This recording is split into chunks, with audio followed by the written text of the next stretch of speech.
Alright, so this is a computer system that I have in front of me. This is a PC-based system, not a Macintosh or an Apple. The first rules of making sure your computer components are together is you want to make sure that your fingers are desensitized from static electricity. If you happen to touch a piece of equipment with static electricity, you will short it out. Very simple. So, let's take a look at the computer system that we have over here. This is a standard Dell system. It has a Pentium-based processor inside of it. How do I know? Because it says Intel Pentium on it. So, let's take a look at it. Let's take a quick glance at this. This part right here, this is the power supply. It connects to the wall electricity right over here, and here on the side is your port.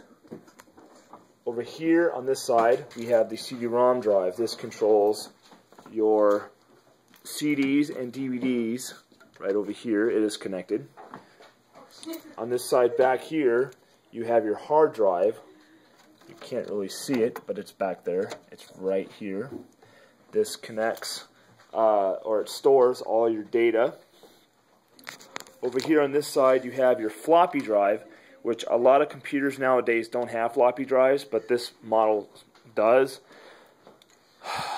Over here we have the motherboard. This is the brain of the computer right here. It has the CPU, the processing chip, right over here. It's got its own heat fan on it to keep it nice and cool, because these things tend to go about 105 degrees, especially in the hot weather. It will definitely reach some soaring temperatures and will most likely shut off just to cool off if it reaches its certain temperature. Down over here we have the RAM. This is also called the random access memory.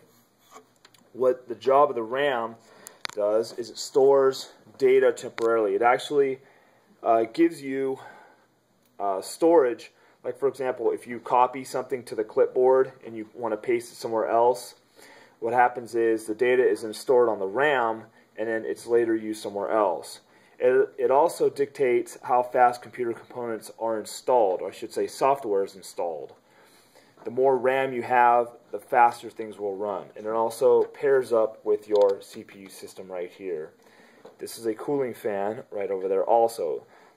To circulate the air. Generally what happens is you have a fan on this side over here on this side of the board, and you have this fan over here. One circulates in, the other one expels the air out, so it's a nice constant circulation, as well as you have a cooling fan in here. So believe it or not, it is nice and cool inside a computer system. This is what a RAM chip looks like, and the slots are actually right over here. These are RAM slots right over here. Typically motherboards will have 2 or 3 slots, depending on the motherboard manufacturer. And it also depends on how much RAM can be held, how much the motherboard can take. Down over here on this side, we have the video card. I'm not sure if I mentioned that, but this is the video card right here. It actually connects on this side with that blue plug, which is right here. This is where your monitor would go. On this side down here, you have your Ethernet jack right there. You have your 2 USB ports, and of course you have where your mouse and keyboard go, along with your headphone jack, microphone jack, and keyboard jack if you choose to have one. So these are the basic components of a computer. If you have any questions, please give me an email or feel free to call me. That is all. Bye-bye.